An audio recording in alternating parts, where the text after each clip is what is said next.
Hai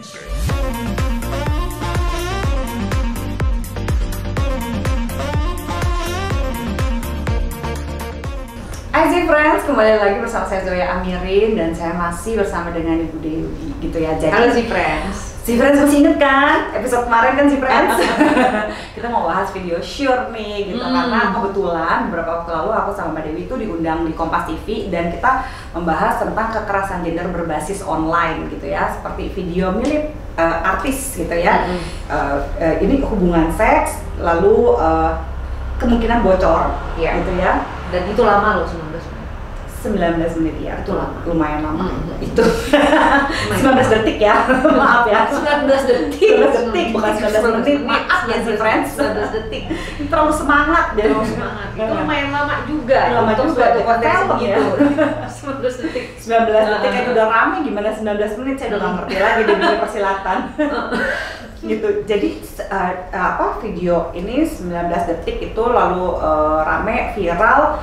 Terus kita malah tambah khawatir gitu ya, semakin banyak dibicarakan, semakin banyak masuk media, ternyata malah makin banyak ditonton dan banyak dicari ya. Nah, berarti kerjaannya Mbak Dewi kan makin banyak tuh PR-nya gitu ya. Yang saya pengen tahu mekanismenya gimana sih ketika ada sesuatu yang negatif dan viral yang cenderung ya konten-konten ini kan berbahaya ya, yang kayak gini gitu ya. Apalagi anggaplah gitu ya, kita nggak tahu kan sampai saat ini misalnya itu ada direkamnya oleh orang lain tanpa sepengetahuan orang yang merekam, disebarkan gitu, terus jadi viral serame ini. Nah, kira-kira kehebohan pekerjaannya Mbak jadi kayak gimana nih? Kominfo ngadepin kayak gini Mbak? Oke, sebenarnya bukan spesifik kerjaan saya sih, tapi ada dirjen khusus yang memonitor ini dan kemudian dirjen apa tuh Mbak? Di Dirjen Aptika namanya. Panjangannya ini boleh diedit panjangannya nanti gue ada dirjen khusus gitu aja Mbak ya. Aku masih belum hafal namanya Dirjen Aptika, aplikasi informasi dan komunikasi whatever, saya masih belum hafal. Ada hubungannya sama aplikasi pokoknya dia memantau. Saya ulangi aja ya, 1, 2, 3. Ada dirjen khusus yang memantau interaksi di ragam aplikasi, software, website maupun cloud sekarang banyak ya, software cloud kayak gitu. Nah, untuk beberapa kasus tertentu memang bisa di take down kontennya. Gitu. Dan kalau misalnya Kominfo sendiri oleh Kominfo, dan kalau misalnya dia berbasis website itu lebih mudah, karena website itu kan tinggal di lock websitenya, konten websitenya gitu ya, atau tiba-tiba tinggal blok gitu. Tapi ketika itu terjadi di platform, Twitter, Instagram, ini kan punya pemerintahnya sendiri nih Twitter. Iya. Ada government-nya sendiri, ada term and condition, ada regulasinya sendiri. Apalagi di WhatsApp itu kan sebenarnya, atau Telegram atau Line itu sebuah platform yang end-to-end encrypted, ya kan? End-to-end encrypted itu artinya si WhatsApp sendiri itu tuh tidak bisa melihat isi di dalamnya. Jadi ibaratnya tuh sebagai aplikasi chat itu dia kayak Pak Pos lah. Pak Pos itu kan dia tahu siapa pengirim, dia tahu siapa penerima Pak Pos. Gitu. Tapi dia nggak tahu isi surat kita ngomong apa. Betul. Nah, itulah sebenarnya versi digital komunikasi seperti itu terjadi di Telegram, terjadi di WhatsApp, terjadi di aplikasi chat lain, Facebook Messenger dan lain-lain. Nah, kebanyakan sudah end-to-end encrypted. Nah, itu ya mustahil kita mau take down konten udah di dalam platform yang seperti itu. Itu udah kayak almost mustahil. Dan si WhatsApp-nya sendiri pun hanya akan bisa melarang suatu konten kalau warganya mereport. Tuh. Tapi kata Mbak kemarin waktu di Kompas kan 50-50 ini warganya. Ada yang nggak suka, tapi ada juga yang menikmati.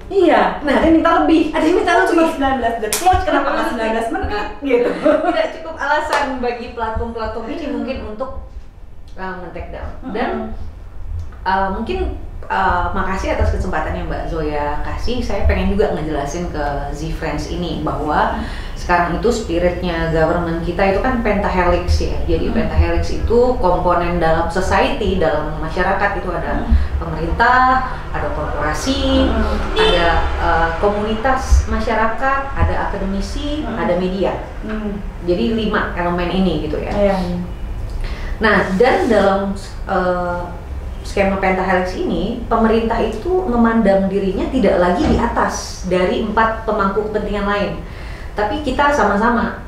Jadi kita tuh satu mitra sejajar gitu kalau di paradigma ini gitu. Sehingga kalau kayak zaman dulu nih, misalnya ada konten negatif, dimarahin, banyak yang ngelapor ke kita. Jadi itu ada ngelapor di website Kominfo, bisa ada aduan konten.id juga. Nah itu teman-teman kalau mau ngadu konten bisa ke situ juga. Nah nanti berdasarkan laporan itu maka kita langsung memarahi atau menegur sebuah platform atau perusahaan aplikasi. Hey, kamu udah melarang saya ban ya kamu gitu misalnya. Itu kan kalau spirit government di atas pemangku kepentingan yang lain. Jadi kita bisa punya kewenangan untuk melakukan ban sepihak gitu. Nah tapi kan zaman sekarang itu udah nggak bisa lagi. Ketika sebuah platform yang masanya, yang warganya sudah banyak menikmati benefit dari keberadaan platform tersebut, ketika kita pun ban sepihak kan yang marah juga. Bikin petisi nanti bukan perusahaannya doang. Bukan bener. perusahaan doang yang marah, tapi warga pembacanya, penggunanya, penikmatnya juga marah. Nah jadinya makanya saya balik lagi nih Mbak, setelah saya pikir-pikir ini berarti nggak ada solusi yang lebih holistik dibanding literasi digitalnya. Bagaimana warga kita itu ya lebih ke diedukasi tentang etika digital, literasi digital gitu ya, supaya mereka bisa menjadi warga netizen yang lebih kritis, yang bisa memilah konten mana yang baik untuk dia dan mana yang tidak gitu. Karena kalau pemerintah nih Mbak, kalau take down 500 konten dari 500-an nih misalnya di take down hari ini, konten yang sama udah di-repost lagi dari akun lain besokannya, lusanya. Kayak Mbak bilang satu konten di take down tumbuh 1000 ini. Karena begitu kemarin kan linknya keluar di sini, udah ada yang ngedownload, udah ada yang ngunduh, langsung diunduh di handphone saya misalnya. Terus dia posting lagi di akun lain. Sebelum dimatiin udah ada yang ngunduh lagi. Jadi kayak kejar-kejaran dan itu gitu kan ya. Sekali terunduh nih, misalnya kita kan nggak tahu nih interaksi langit nih ya. Ketika dia viral itu udah tersebar ke berapa puluh atau ratusan atau bahkan ribuan grup WA hanya dalam durasi 5-10 menit. Kalau Jawa sama Sulawesi itu kenceng banget kan, Sumatera ya kemarin penyebaran. Bisa jadi hanya beberapa menit udah langsung sebanyak itu. Kan mungkin Mbak kapasitas sumber daya kita juga di pemerintah pun untuk bisa memantau pertumbuhan mati 1 tumbuh 1000 ini. Nah di situ yang kemudian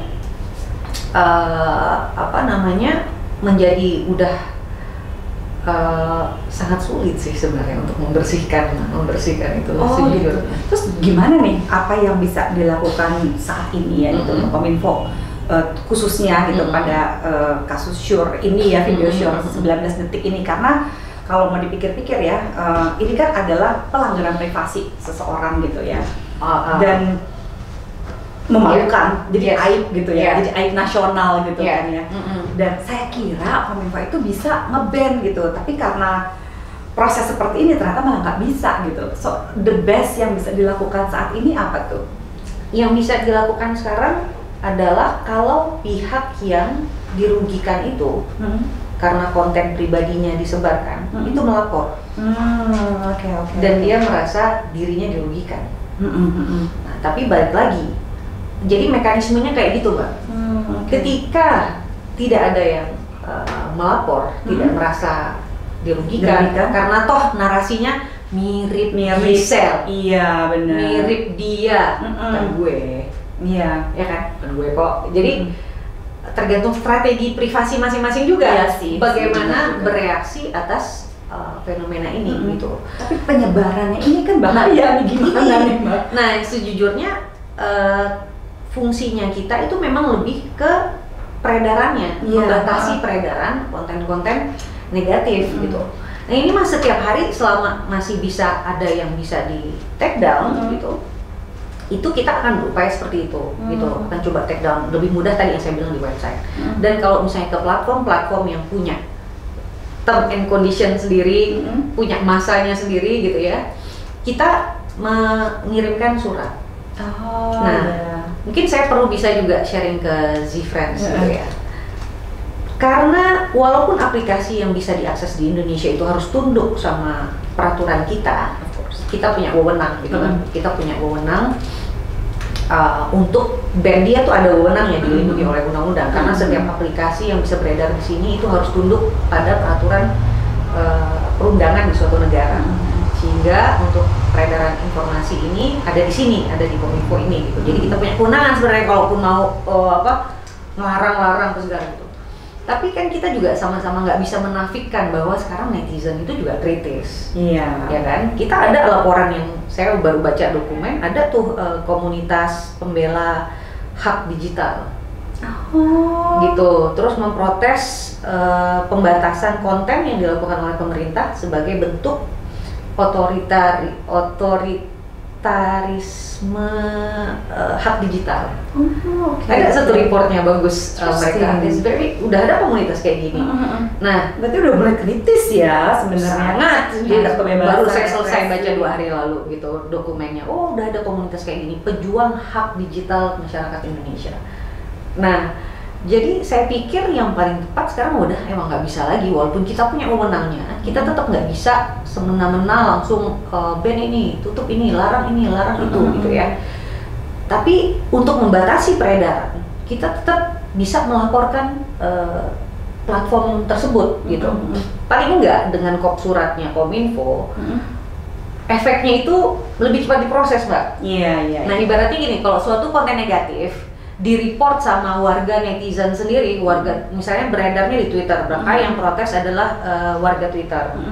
Kalau di Instagram warga Instagram, di WhatsApp warga WhatsApp. Misalnya baru diselidiki sama WhatsApp kalau yang report sudah berapa ribu gitu misalnya. Misalnya gitu kan ya. Tapi kalau misalnya yang nge-report itu surat kita, gitu. Nah mungkin bisa langsung diselidiki kasusnya gitu. Biar cepat gitu. Jadi fungsi kita tetap memfasilitasi dan semoga bisa mengakselerasi. Tapi tetap aja kayak virus, Mbak, sama kayak virus bukan virus pandemi corona ya, virus yang menyerang komputer kita, gawai kita. Ini kan dia makin pintar makin lama. Iya. Tapi ini juga Mbak, ada satu hal yang menarik nih. Kita bunuh yang ini, muncul yang mesti cepat. Jadi mesti sama-sama, pemerintah juga mesti sama pinternya. Harus sama pinternya. Tapi yang kemarin aku ingat waktu di Kompas itu yang menarik juga adalah Mbak sempat bilang gini, hati-hati kalau Anda menuduh dan menyebar. Gitu. Anda itu jejak digital Anda itu sangat mudah. Kalau Anda ghostingin orang secara nyata itu susah. Tapi Anda ghostingin digital, iya itu makanya pengetahuan kan Mbak ya. Jadi saya pengen sekalian ajak, karena membatasi tuh udah kayaknya ya Allah susahnya gitu ya. Kita tutup susahnya. Jadi yang kayaknya yang paling masuk akal adalah bagaimana teman-teman kita warga Indonesia yang sebagian besar katanya survei terakhir udah hampir 200 juta yang merupakan warga langit juga alias netizen. Ini juga makin literasi digital juga makin baik. Jangan sembarangan sharing. Kalau sampai orang-orang yang kontennya itu orang-orang yang kontennya disebarkan itu melapor, merasakan sebagai pihak yang dirugikan, maka para pengedar konten ini bisa dicari deh. Mudah banget. Nah, ketika masuk ke kepolisian itu sebenarnya mendeteksi siapa yang ikut mengedarkan itu cenderung lebih mudah kalau terjadi peredaran di online daripada di offline. Nah, paling sederhana nih, nggak banyak nih yang memantau di gawainya biasanya setahu saya. Ini ya, paling gampang. Ini kita di setiap handphone pasti ada setelan kalau yang pakai bahasa Indonesia. Kalau bahasa Inggris saya pakainya setting. Di sini ada setting general nih di sini. Ini general umum gitu ya biasanya. General, oke. Nah, terus ada about tentang. Nah, di sini identitas gawai kita itu tuh lengkap, gitu ya. Model name-nya, number-nya, serial number-nya, nomor email-nya, network yang dipakai apa gitu ya. Ini identitas semua nih. Kayak nomor NIK kita, nomor KTP. Nomor KTP. Tapi ini nomor gawai. Dan ini unik. Kalau nomor wifi-nya yang pasti dipakai di pasti- lokasi mana? pasti nomor ini. Dan yang paling bukan mengerikan sih. Yang paling di sini ada wifi address. Nah, ini unik juga nih nomor ini. Jadi ketika suatu konten diupload oleh wifi address ini, yang tukang uploadnya nggak tahu, yang menerima konten bisa jadi nggak tahu itu tuh Dewi Mesari. Tapi sistem mencatat wifi address ini, ya kan? Wifi address ini berkaitan sama networknya apa? XL. Oh, gitu. Ya kan? Di sini kan macam-macam nih. Terus network ini berkaitan sama nomor email gawainya siapa. Oke. Dan kalau selama Anda bukan beli di black market, dan sekarang kan beli black market makin susah ya. Udah kita kontrol juga ya peredaran gawai juga kan itu di Kominfo juga nih. Jadi peredaran gawai itu juga email yang udah lolos segala itu juga di sini di Kominfo juga. Nah, jadi mayoritas gawai ini pasti tercatat. Tuh. Kecuali yang jago banget ya main di black market sih. Udah susah, ini gak usah diomongin lagi, lain topik lagi ini macam narkoba ntar gitu ya. Nah, jadi ketika orang Mbak beli di mana? Pasti kan di toko-toko gawai yang umum lah ya, di mana-mana. Di mall mana Di mall gitu di mana. misalnya. Apalagi bayarnya pakai apa? Kalau pakai kartu Kartu kredit, kredit. makin gampang lagi ketahuan ujung-ujungnya punya nomor email ini siapa. Iya. Kebayang ya polisi kerja. Nah, selama yang menginvestigasi adalah pejabat yang berwenang, alias dalam konteks ini kepolisian pastinya. Karena kalau kita di Kominfo tuh nggak ada urusan ke investigasi ke belakang, Mbak, seperti yang saya bilang. Karena wewenang kita itu di pembatasan peredaran. Jadi kita nggak mau pusingin siapa nih yang Bareskrim biasanya ya. Nah, itu selanjutnya di ya. kepolisian. Kita nggak mau, kita bukan domain kita yang menggali ini siapa yang pertama kali, ini sumber daya kami tidak untuk untuk betul, itu. betul. Jadi sumber daya kami itu untuk ya udah bersurat ke platform ini, Pencegahan. mencoba membatasi peredaran itu, walaupun menghilangkan Perjuangan ya gitu. sulit sekali gitu ya. Nah, jadinya saya berharap salah satu yang Z-Friends yang nonton konten ini bisa ikut menyebarkan bahwa kalau kita sembarangan sharing konten-konten milik privat, kalau bisa tuh misalnya kita ada di, kalau bisa saya pengennya lebih banyak netizen tuh kayak gini Mbak Zoya. Misalnya terima video short 19 detik itu kitanya nonton, ya nggak apa-apa lah, konsumsi pribadi. Tapi paling enggak tolong banget loh, kagak usah repost. Iya. Tolong banget. Jadi nggak usah ikut mengedarkan. Itu maksudnya. Stoplah jadi konsumsi Anda, dan alangkah baiknya akan terbantukan sekali pemerintah tentunya kalau bahkan Anda bisa menjadi agen. Ketika di grup itu ikut ngomong, ya Allah guys, ngapain sih sharing-sharing kayak begini? Ya, udahlah, orang udahlah. Gitu Kita ya. kayak kalau kita ada di posisi mereka, apakah kita juga akan kayak gitu? Kadang-kadang kita lupa berempati. Berempati, exactly. Nah itu sih, jadi kadang-kadang maksud saya kalau misalnya ada anggota grup dimanapun grup ini ada satu yang ngomong kayak gitu kan ya, mudah-mudahan kan bisa menyebarkan pemahaman itu, karena dulu saya pernah di banyak orang yang bilang kayak gini kan, lu mah NATO doang, no action talk only. Ya kan? Iya benar-benar. NATO lu gitu. Tapi setelah di zaman sekarang ya Mbak ya, dengan grup yang begitu banyak itu, Semua jadi komentator. semua jadi komentator, saya ngerasa Semua jadi ahli tiba-tiba. saya ngerasa counter argument alias you have to talk, it's not only you. Iya benar. When you dare, ketika kamu berani menyampaikan pandangan yang berbeda, itu nggak talk only. karena itu bisa changing the dynamics of the group. Iya, dan juga kalau pandangan yang berbeda kan mesti jelas gitu ya. Sama juga kayak lagi tweet war atau Instagram war, lagi komentarin begini begitu, ya jangan ad hominem juga gitu. Lagi ngomentarin tentang konteks misalnya aurat, konteks aib, konteks video, tiba-tiba ngomongin tentang kehidupan pribadi. Lu dasar pasti lu feminis lesbian, pasti lu begini ya. Jangan juga lu pas dari Jauh konteks. banget gitu konteksnya ini, tiba-tiba komennya ke sana gitu ya. gitu ya. Atau nggak jadi body shaming gitu segala macam gitu. Jadi pembelajaran hari ini ya sih friends ya dengan Mbak Dewi adalah gini, hati-hati ya, bijaksanalah terhadap jari-jari mautmu gitu ya. Mungkin kamu sendiri di kamar gitu ya, lalu melihat sesuatu dan pengen banget mengomentari gitu ya, terus udah gitu itu malah menyakiti atau bahkan melakukan pelecehan gitu ya secara online gitu ya. Terus abis itu artinya apa? Kamu tuh bisa di-trace, sesimpel itu. Mau akunnya seunyu-unyu apapun, misalnya kan banyak kayak email-email yang unyu ya, nama asli Dewi Mesari, tapi nama online Dewi Kayangan, Dewi QQ X123 gitu ya kan, ada kan nama akunnya gitu namanya Dewi QQ gitu. Nah itu tetap bisa ke-trace ya, selama ada yang melapor dan menuntut haknya untuk dikembalikan. Kalau Anda lagi apes lah kau.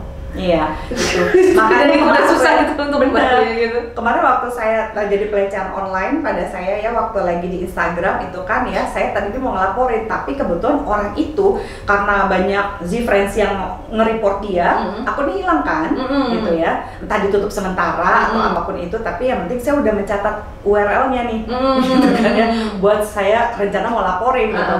Tapi ternyata karena dia kebetulan adalah salah satu pegawai pemerintah gitu ya, dan dilaporin sama Z-Friends, akhirnya atasannya menghukum dia. Bilang, nah apes kan? Ya, apes kayak begitu gitu. Padahal kalau sampai enggak, saya akan laporan ke Barreskrim, pasti saya akan minta nih orang melecehkan saya secara online.